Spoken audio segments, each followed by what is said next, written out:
Alright, ITV Uganda, thank you so much for watching. Yonna gye musinziira okuba nti mutulaba baganda bange, mwebale nnyo, mwebalire ddala. Wade XP is my name. Tubadde tuludde okuwuliziganya, tubadde tuludde okulabagana, but thank you so much. Mwebale kuba nti mwekumira ku ITV Uganda. There are so many issues that we're gonna be looking at, and this is my opinion. Wade XP is my name. Tugenda kubanga tutunulira ebintu bingi. Ku weekend waliwo story ya Jose Chameleone. Ebyagenda mu maaso mwena mwabiraba. Omukulu gwe bayita Toyota, muto wa President Museveni yavaayo n'amuwa emmotoka ya Range Rover, kyaleetera Jose Chameleone okufukamira n'abaako bye yayogera. N'agamba tavangako mu NRM, abadde prodigal son era akomyewo. Well, ko tugenda okusinziira tulyoke tudde ku birala nti what has caused all this. When you look at Jose Chameleone, nja kusooka ntunuulire, nja kusooka nkutwaleko mpola mpola Jose Chameleone as a controversial musician. Nti kino kyetwalabye ku weekend oba kyetwalaba nga kugamba kibutikidde omutimbagano. It's not new. Chameleone is controversial. He is where he is because of his controversy. Just like his name, Jose Chameleone nga bwe liri. Jose Chameleone is a controversial musician. Amujjukira it was 2011, Jose Chameleone omuyimbi Haruna Mubiru yamukwata n'amutwala ekibuli, waliwo ddiru ya ssente. Chameleone n'asiramuka era ne yeetuuma Gaddafi. That was 2011. Saga eyo yaleetera tata wa Chameleone okwegaana Chameleone n'agamba oyo si mwana we. Catholic Church, father yamuwa omukazi, father wemutungo Bina oyo muzungu eyafa, eyamuwa Daniela, eyali omukuza wa Daniela, gwe tuyinza okugamba nti yali taata wa general wa Atim Daniela, mukazi wa Chameleone. Daniela n'anoba. There was a lot of controversy. So Chameleone tuyinza okugamba nti ye musajja musuubuzi. Gonna wali ssente waalaga, waafunira waalaga. Chameleone tabeera waatafunira. That's why nti bwe yajja mu people power ebintu ne bigaana, n'alowooza come back.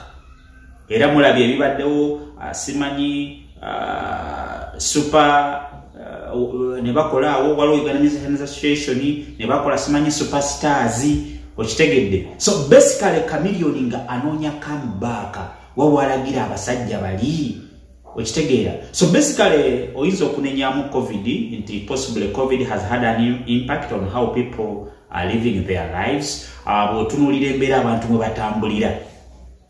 Basically I would say that Chameleone is the greatest musician of his generation. Bwe ntunuulira Jose Chameleone, why nkugamba nti is the greatest musician of his generation, njamuwa emyaka 2. From 2000 to 2020 tewabaddewo omuyimbi asinga Chameleone kuyimba. Nyinza okugamba nti mu myaka egyo gyonna 2 tewabaddewo omuyimbi Uganda ayingiza ssente nga Jose Chameleone. When we go to Ugandan music history, Chameleone sold more albums than any other Ugandan musician combined. Nti Chameleone we yatandikira okuyimba n'afulumya album 2001, Mama Mia, Dorotia, Mambo Mingi, Shida za Dunia, wona wona nga kasiwukira abagula balusini, then ne wajjawo okitegera Chameleone bali batunda record nga batunda tape, okitegeera Lusini yabagulanga, Dicky Production ne babagula, ne Chameleone yasinga kuguza kasiwukira, I think yaguzaako Lusini ne XYZ yabagulako, something like that. So tewali muyimbi akyasinze kufuna sente nga Jose Chameleone. Nate kyewunyisa nti ye muyimbi akyasinze almost obwavu. Nti oyinza okusanga nti n'abayimbi abato. Omanyi, sometimes we don't differentiate between earning okuyingiza. Okitegeera.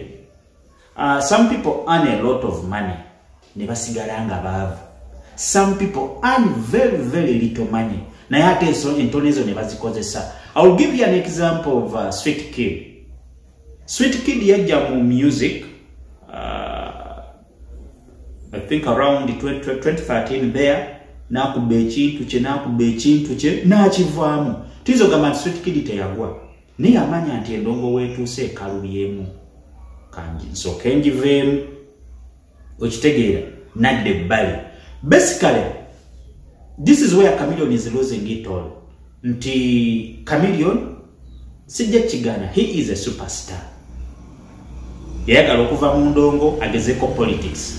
Nga yagala bwa Lord Mayor, n'agenda mu DP, n'ava mu DP, mujjukira gundi awo ekibuga kya Mayanja, n'ajja mu People Power, bwe yajja mu People Power nefuuka Nuupu, n'ayagala kadi ya bwa Lord Mayor ne bagimumma. Okitegeera ne bagiwa Latif Ssebaggala. Bwe bagiwa Latif Ssebaggala, Latif Ssebaggala n'agisuulawo. Chameleone n'akomawo ne bagiwa Nabiira. Well, I think nti Chameleone mu bwa Chameleone bwe, because they knew him. Kubanga basinga bali bagamba oyo mutume, Chameleone mutume, something like that. So you look at such a scenario. Waliwo n'embeera abamu bagamba naye Chameleone yajja wa V8 ene empya gy'atambuliramu yakubiramu campaign ndowooza mu mwagiraba.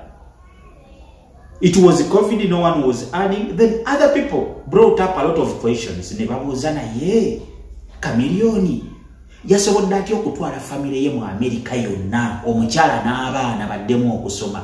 That is a very huge investment. Nga bw'otunuulira enfuna ya Chameleone mu bwa Chameleone bwe tasobola kukikola ekyo ekintu ekyokugamba nti asitudde family ye. So when you look at Chameleone, yayagala okuva mu music ajje mu politics. So nga ate abantu politically baamuzira. I will tell you one thing, nti Chameleone abantu bamwagala ng'omuyimbi. Is a very, very good musician. Era nga bamutadde wali akube engoma emu ku emu. There is no Ugandan artist asobola okikubanga Jose Chameleone.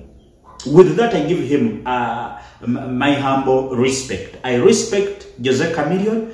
I respect him as the greatest musician gwe tulinawo kati of our generation. Naye political abaana baamuzira. Just like Bebe Cool. The only advantage with Bebe Cool, he is a loyal person. Into okuva lwe yatandikira okuwagira President Museveni movement twagala kujiza 2005 album ewa mujijjukira bulungi kame Bebe Cool ayimba ennyimba awo nyingi eza NRM, n'ayimba ekisanja, yayimba ennyimba nga 5. Mujjukira 2005 referendum movement twagala kujiza 2005 abo bakirawo zi term limits and so on and so forth. So you look at such a scenario. Since 2005, in fact, Bebe Cool ye muyimbi yasoko kuyingira politics directly. N'alaga side ne wagwa ne gwawagira. Since then, tachokanga kombo ate kudde eno. Okitegedde.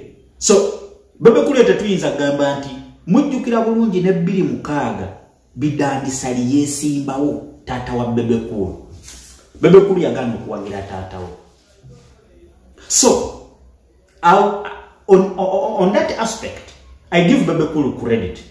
Ne wankubadde naye byagezaako okukola mu politics abantu babizira. This doesn't mean that Bebe Cool does not have good music. Bebe Cool music we mulungi. Abantu bamwagala. I wouldn't say he's one of the greatest, but I would say that Bebe Cool has given perfect competition to Ugandan music industry. He has been a perfect competitor to Bebe Cool and to Chameleone, Jose Chameleone and Bobby Wine. Inti bw'otunuulira abasatu bano balina industry bagitambuliza. naye Bebe Cool naye abantu bamuzira politically era mu mulaba gwagezaako okuvaayo n'akola ebya politics abantu bamuvuma abantu bakola bitya ne baleeta music bamwagala. That shows that people love Bebe Cool musically, people love Bobby Wine, Chameleone musically, but politically babazira. This is something that some of these are failing to understand. And the challenge with Chameleone, ye waberedde n'obuzibu nti ali aganaga ayagala ayimirize n'okugulu ayimirize eri okugulu. This is where all his problems come from. He is not consistent. Talemera ku nsonga yo lugira mu bwanji ekintu kigira bwe kitinga dduka wekitegera. So he took a lot. But when we go to Bobby Wine, personally I would say that Bobby Wine is the smartest artist, musician of our generation. This is my opinion. This is my opinion. What XP. Bobby Wine is the smartest musician of our generation. Wachitegedde. Okuva lwejja n'akagoma 2022. Bobby Wine yafuna favor y'abantu. Alina ebintu bingi ebize bitambulira ku Bobby Wine. Mujjukira abantu okugamba okwogera olulimi lwe bayitanga oluyaaye, alina slangs ze yaleeta, kikomando, alina ebintu bingi bye yaleeta mu bantu ba bulijjo abavubuka ne batandika okubikoppa. Okitegera, people identified with Bobby Wine. Bwe yayimba music we, I think kutandika na 2005 n'atandika okuyimba ebintu ebyali bikwata ku bantu. Okitegera, mujjukira oluyimba lwa ghetto 2007 nga Queen agenda kujja wano mu Kyogamu. Okitegera, bagoba abantu ku nguudo tebaagala kubalabako, something like that. So when you look at what is happening to Bobby Wine today, ebintu bino yabyetegekera. And nakifunamu ebintu bibiri. Nti one, people accepted Bobby Wine musically. People accepted Bobby Wine musically. Then another thing, people accepted Bobby Wine politically. Era mujjukira nti ebisanja ebiwedde Bobby Wine abadde awagira nnyo Kizza Besigye. Bobby Wine abadde awagira nnyo Kizza Besigye. Okitegedde, all the past elections abadde alaga he has been consistent. Nga bw'olaba Bebe Cool nti kuva 2005 awagira Museveni. Era 2005 I think alina ka convertible ke yalina by then Benz gye yakozesa mu kalulu aka 2006 convertible yo ne yakugamba neyo noonekere eyo biki okitegeera. By then I think yalita nafuna bulungi connections za State House. Ne bamukolako interview yemu n'agamba ye Museveni amwagala nga President Museveni talina kyamwagalako, wabula asaba kimu aba NRM bamuyambe bamukanikire emotoka ye. That was what he wanted at that time.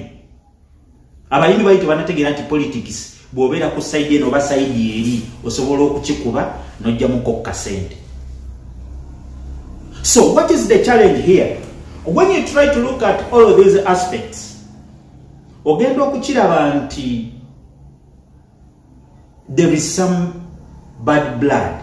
Nti Bebe Cool Chameleone bayimbi balungi, abantu babaagala nga abayimbi, politically babazira. Bobby Wine alina favor yonna, politically bamukkiriza, musically bamukkiriza. So this is where the challenge comes from. Nti bana ababiri Bebe Cool ne Chameleone tebakkirizangako nti Bobby Wine alina kyabasinga. They have up to today failed to concede nti akasajja katuyitako. So that's where the challenge comes from. Nenga ate bino, when you look at some things, we are all gifted differently. Nti bw'otunuulira Bobby Wine, he has been gifted. He may not be the most talented, but he's gifted. Katonda yamuwa kyetuyita favor. Nti buli kyakola kirina omukisa, buli kyakola kyagalibwa, oba kirungi oba kibi, people identify with it ne balabamu kirungi kyerere. Okitegedde? So basically, he is one artist that has made other vulnerable poor, abavubuka abali obubi, okubateekamu endowooza nti bavubuka bannange kisoboka. When you look at Bobi Wine's story, his transformation, abavubuka basibe dread nga begomba Bobi Wine, bwe yakyusa enviiri ne bakamiliyoni ne bazisala nabo ne bakolanga Bobi Wine, the transformation. Okitegedde? So basically, ekiruma Bobi Wine, ekiruma Bebe Cool ne Bobi Wine ne Jose Chameleone nti balaba akasajja kesimbye okuba president, abantu bakaagala, ovanga ku muntu afuna miliyoni 3.5 mu Uganda, miliyoni 3.5 ez'abantu. That's a lot of support, a lot. Chameleone yesimba we Kampala loze yafuna emitwalo ng'esatu. So omuntu afunye obuwagizi bw'emiliyoni 3.5 abeera n'amaanyi mangi nnyo.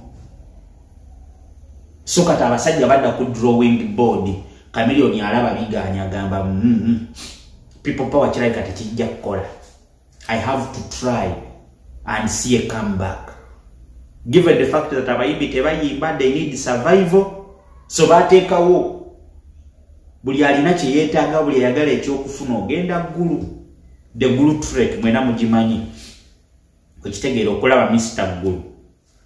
Genosali musale. So you look at such a scenario nti all these musicians have been turned into beggars. So here comes a question. For 20 years, Bebe Cool Chameleone babadde mu industry. I think Bobi Wine agenda kujiweza buweza. Okitegeera. Naye ababiri bano bafunye sente nyingi nnyo mu music okusinga Bobi Wine.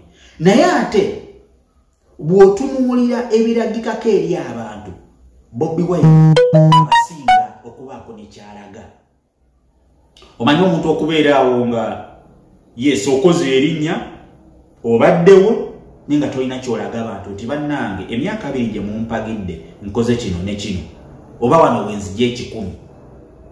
When you look at these two, ng'ogyeko okuyimba kiyinzika okuba ekizibu okukulaga ebirala bye bakola oba bye bajjamu akasente. Mu luzungu kyetwandiyise ndowooza cash flow, that daily income. Okitegera ekintu ekyo. So when you look at these two, waliwo embeera y'okuba nti akasajja kano katusinga katya, akasajja kano katuyitako katya, akasajja kano tokanafuya tutya. That is why Bebe Cool paka na leero takkiriza nti Bobi Wine yamuyitako, ne Chameleone tayagala kukikkiriza. Olw'okuba muyimbi wa amaanyi, bwe yagenda mu people power mu Nuupu yali yagala bamwanirize ng'omuyimbi, ne yeerabira nti politics ne music byanjawulo. Okay, Katonda ayinza okuwa ekirabo ng'ekya Bobi Wine and n'akuwa favor abantu ne bakwagala musically, politically. So what hurts Jose Chameleone and Bebe Cool is that they don't have political favor.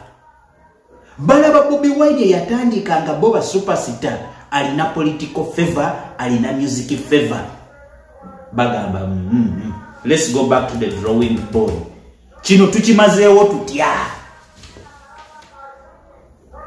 So when you look at all these things, ogendo biraba nti this is where the challenge. This is what brings what happened to Jose Chameleone. Okitegedde ebyokuba nti emyaka gyamaze mu industry, Chameleone yandibadde agaba ezo zirengi Rover kubanga sente yazifuna, naye tazirina abamuwa buwi.